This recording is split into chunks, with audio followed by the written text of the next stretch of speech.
ഇതാണിപ്പോൾ കേരളത്തിലെ വലിയൊരു അവസ്ഥ. അതായത് ഇപ്പോൾ ഒരു 67 ലക്ഷം സർക്കാർ കണക്കിൽ ഇങ്ങനെയുള്ള വൃദ്ധജനങ്ങളുണ്ട്.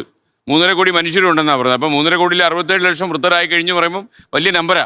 2011 വൃദ്ധരുടെ എണ്ണം 12.5%. 2026 ആയപ്പോഴേക്കും അത് 20-നും 24% ഇടയ്ക്കായി കഴിഞ്ഞു. എവർ ഇൻക്രീസിങ് ആണ്. ആളുകൾ മരിക്കുന്നില്ല, മരിക്കുന്നത് എന്നൊരു പ്രോബ്ലം ആണ് ഇപ്പോൾ. അതെ, 80 ലക്ഷം 89 ലക്ഷം മരിക്കുമ്പോൾ 111 ലക്ഷം ജനങ്ങൾ ഉണ്ടാകുമ്പോൾ 89 ലക്ഷം പേര് മരിക്കുന്നുള്ളൂ. അപ്പോൾ പ്രായപൂർത്തി പ്രായം ആയവരുടെ സംഖ്യ വർദ്ധിച്ചുകൊണ്ടിരിക്കുന്നു.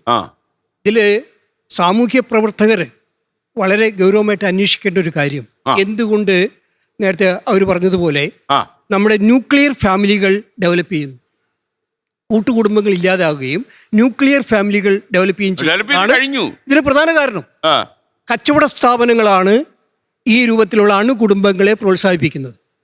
ഒരു കാർ ചെലവാകണമെങ്കിൽ, ഒരു TV ചെലവാകണമെങ്കിൽ, ഒരു സ്കൂട്ടർ ചെലവാകണമെങ്കിൽ, അതേപോലെ ഒരു വാഷിംഗ് മെഷീൻ ചെലവാകണമെങ്കിൽ, ഒരു ഫ്രിഡ്ജ് ചെലവാകണമെങ്കിൽ അണുകുടുംബങ്ങൾ ഉണ്ടാവണം. അങ്ങനെ വരുമ്പോൾ പ്രായമായവരെ കൂട്ടുകുടുംബത്തിൽ അവർക്ക് ഒരു ഫ്രിഡ്ജ് മതിയല്ലോ. 10 അംഗങ്ങളുള്ള ഒരു വീട്ടിൽ ഒരു ഫ്രിഡ്ജ് മതി, ഒരു കാർ മതി, മറ്റേ വാഷിംഗ് മെഷീൻ 1 മതി, മിക്സി 1 മതി.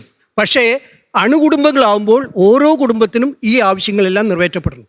അങ്ങനെ വരുമ്പോൾ കച്ചവട സ്ഥാപനങ്ങൾക്ക് അവരുടെ പ്രോഡക്ട്സ് കൂടുതലായിട്ട് മാർക്കറ്റ് ചെയ്യാൻ സാധിക്കുന്നു.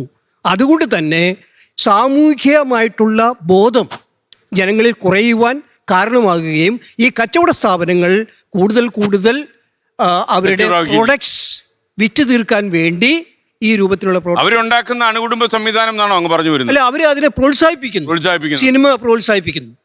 നിയമങ്ങൾ ഒരിക്കലും ഇതിനെ തടയിടുന്നില്ല. ലോകത്തെവിടെയായാലും ഏത് സമയത്തും 24 വാർത്തകളും ഓഗ്മെന്റഡ് റിയാലിറ്റി പാക്കേജുകളും എക്സ്പ്ലെയിനറുകളും വിശദമായി കാണാൻ ഞങ്ങളുടെ YouTube ചാനൽ നിങ്ങൾക്ക് സബ്സ്ക്രൈബ് ചെയ്യാം.